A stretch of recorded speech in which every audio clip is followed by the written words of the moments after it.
I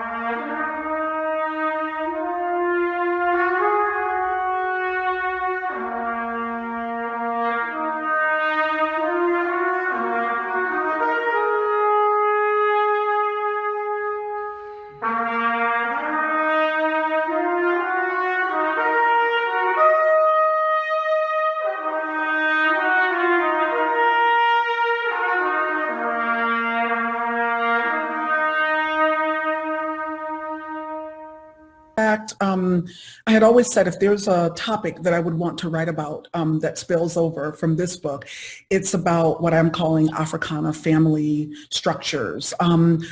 I really critique heavily the idealization of the patriarchal and especially nuclear patriarchal family structure, because I feel that they actually contribute to an under-resourcing of Black families that are often already struggling, whether they are officially single parent households or even dual parent households or other kinds of households. And so I spoke quite a bit about the extended family model, which was quite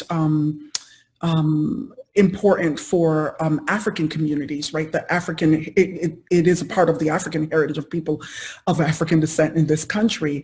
And also some of the conditions of slavery allowed for or even made necessary certain aspects of those extended family networks, matrifocal kinds of families, etc. So I am very, very open to considering ways that families can expand their resources beyond what we have come to idolize as the nuclear family. So that's one. I do mention that, and I haven't really studied this, which is why I only put it in a footnote, but I do mention that in some cases, I have learned that in some places where Black women might have children where they share a father and the father might be in jail, those Black women are pooling their resources at times and babysitting for one another and sharing resources so that their children, they can raise their children in a healthier environment, well, with a larger community and obviously with access to more resources. Hey, my More brothers. Yeah, back on a Monday and doing a morning talk. Maybe it's insomnia or whatever, because sleep won't find me right now. Maybe it will after I finish recording this. But I was listening to Jason Black's Mother Day podcast about single motherhood, or how single mothers actually ruin motherhood. And in a sense, that is true. And he also brought up some other points that I've talked about, which is funny, which is that this is a system or a occurrence or a phenomenon, if you want to talk about it, that's going on around the world. Like I was just looking at the out of wedlock birth rate in South Africa, and I said it was 55%, but I checked that it was 62% in South Africa, which is almost as high as it is with Black people in the United States, because after the out of wedlock birth rate for Black women peaked out at I think 72.5%, I think it's down to like 68, if I'm not mistaken. I have to go back and look at it. So whereas South Africa's on the rise and we're falling, it's pretty similar. And the child support laws, while it's not as draconian as they are in the United States, they're starting to be in South Africa. So I still have to do some more research. Kind of hard to find data in African continents. They don't keep a real good track of it. In fact, it's hard to find data and out of wedlock birth rates in any country. That's one of those things they're not very proud of. But anyhow, there's some things that he said about single motherhood, and that Black women are proud of being single mothers without husbands. And it's a bug, you know how I said with Microsoft, it's a bug, not a feature. It's not a bug, but it's a feature. It's been a feature of Black women and for God knows how long, since while we're in slavery, and it expressed itself out of slavery. And while it's not ideal, it's probably not ideal in any system, but it's in this particular Western system, which is predicated on more of a nuclear family and more of a uh, male-headed household. It's incompatible, even though black women prefer it, because I was reading a book called, I think it's Black Women and Black Love, and she always talks about forbidden black love. And she went through the whole 9 yards of going through the history of what she called forbidden black love and the history of pairing and mating in slavery and after emancipation, and where they tried to take a group of designated people that were enslaved and try to force them into a pattern, into the patriarchal pattern that's the United States, which has been hit and miss, for almost 200 years. And the kind of pattern where black women have children by 2, 3, 4 different men is not necessarily unusual in the black community. Is it common? I can't really say because there were no stats, but when I talk to people that they know more than a few women have children by more than a couple of men, and 67% of black women even today have children by more than one man. So obviously, what Diane Stewart was saying in her book about Black Women, Black Love, that is the preferred way of black women actually having children and family formation. I saw it in a few books, but she brought it out. She's a PhD, she studied this, and she brought it out. And as far as family formation, it does work. It does work because they're doing it in Latin America now. It can work because it did work in the South. But the thing is, it only works under a clan-based, large extended family formation. Because clan-based family formations, especially on the continent of Africa, it didn't matter whether the children were born in or out of wedlock. It didn't matter because the boys were trained by all the men in the village, and the women were trained by all the women in the village. So the boys would develop normally, a normal amount of masculinity, because they're all basically trained the same way. So under a different system of family formation than what the preferred method of mating for black women can work.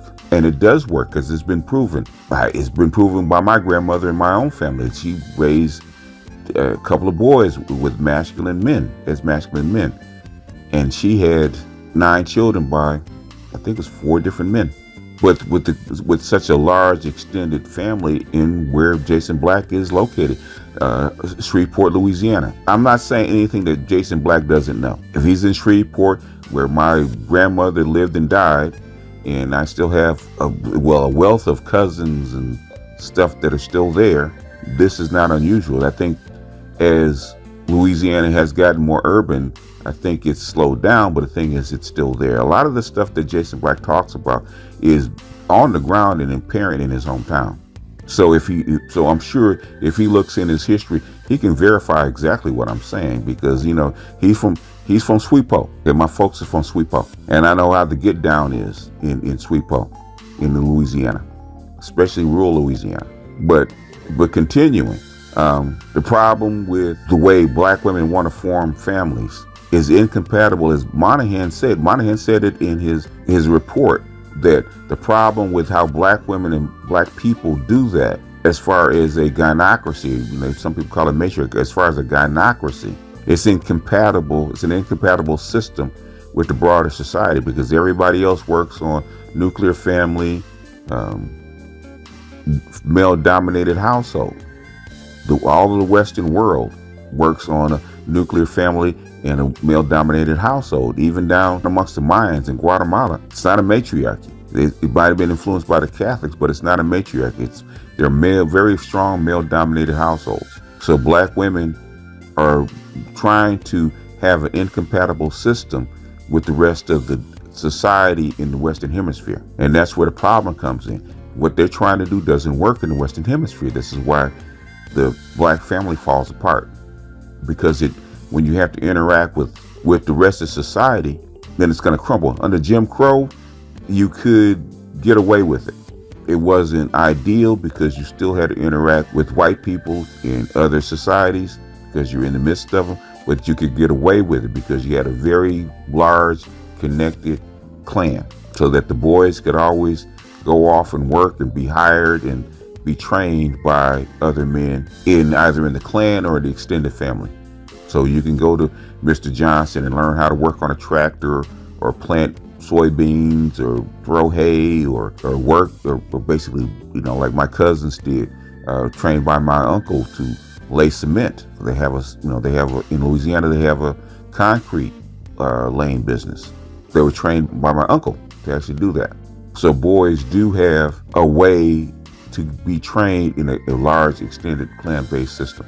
But as the world becomes more urbanized, this single motherhood, especially the way black women do it, doesn't really work. And that's what Monahan was talking about. That's how your boys' development is so retarded. And black women obviously like that their men are actually retarded and beneath them, because if they didn't like it, then it wouldn't happen, because it's too easy to fix. Way too easy to fix. Most of the problems that black men have and black boys have is a real easy fix, but there's no will to actually fix it.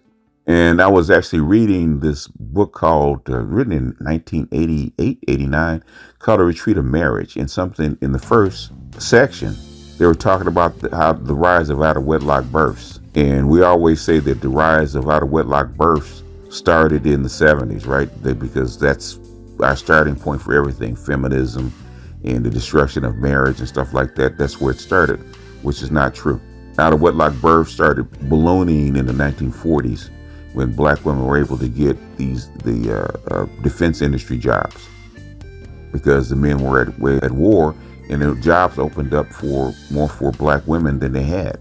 And so black women had a measure of independence. So there was more money around. So out-of-wedlock's birth started ballooning in the 1940s. So all wealth did, and all welfare did, and all this money that was spread around, all it did was give black women the ability to practice their preferred mating strategy, because the system had enough room to allow it.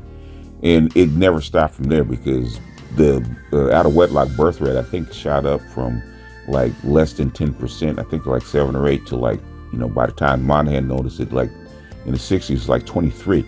So the out-of-wedlock rate actually more than doubled over that time span. So this stuff was already happening.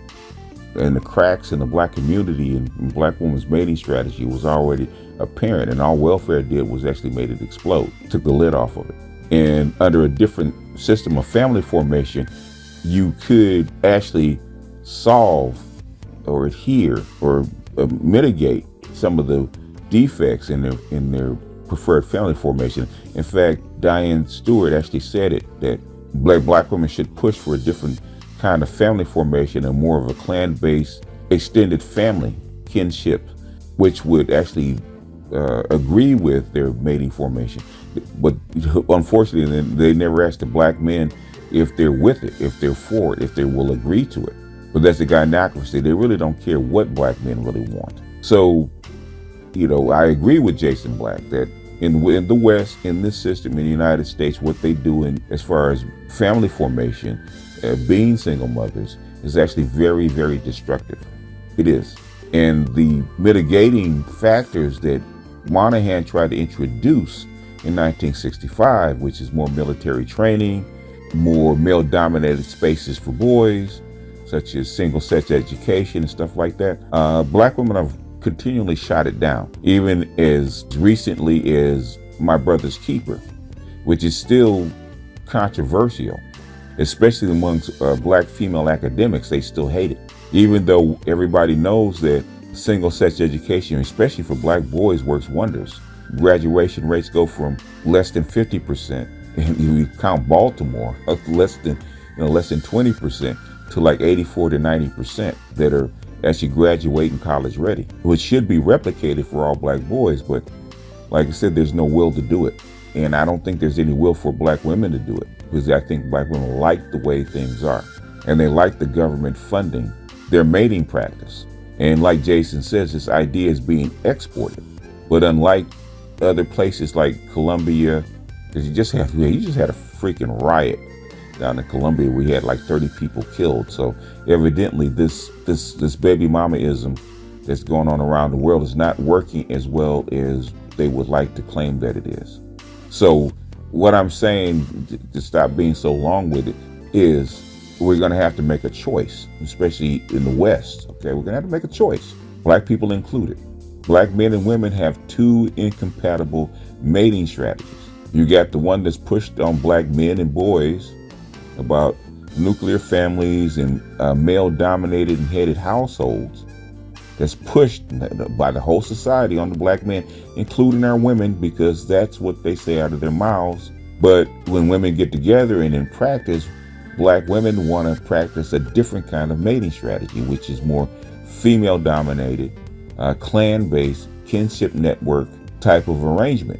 But the thing is, the United States is not set up for that kind of thing. And there's no will for black women in the black society to set up different arrangements so that the boys can be trained, so that at least you can mitigate the faults and the deficits in this single momism, this single mother-headed society. It's one thing back in the the 20s and 30s when it was like 10%. You could easily kind of cover for that, even though that 10% out of wedlock birth rate was probably faulty, but I'm going to give it credit for empirical data. But when you get up to 60, 70%, there's no way you can sweep that up. As Commissioner Gordon said in The Dark Knight Rises, you can't just sweep that up. You're going to have to decide what system of mating strategy and how you're going to rearrange and reorganize this society. You have to go one way or the other. Either black women have to get on code and find decent guys, decent hardworking guys, because you got 52% of black men that aren't married and don't have kids.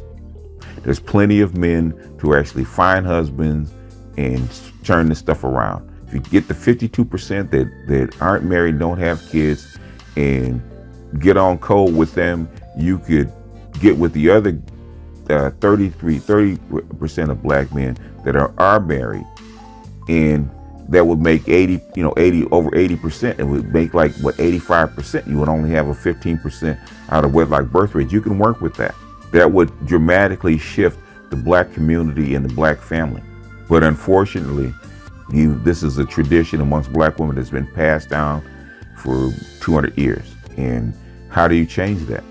And do black women have the willingness to change it? Because shout out to Sister George, that black women really aren't interested in saving the black community. They're interested in what they can do and what they can get today. So I just thought that was interesting.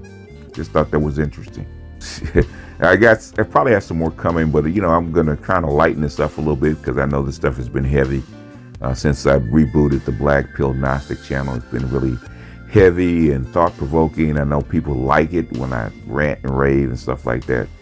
And this is the BGS. This is the hero that they want. Not necessarily the one that they need, but this is the hero that they want. But like I said in my piece, I'm whatever Gotham needs me to be, because I'm not a hero. But this was just a thought, not necessarily complete, because I probably do need to get back and into the research about this spreading dynamic, because I was just talking to another brother on a panel. We're actually discussing this and how this culture is spreading because of the infrastructure changes and the environmental changes that's spreading with industrial and post-industrial living, urban living. In fact, there's a book I got to read called Empty Planet. It talks about this.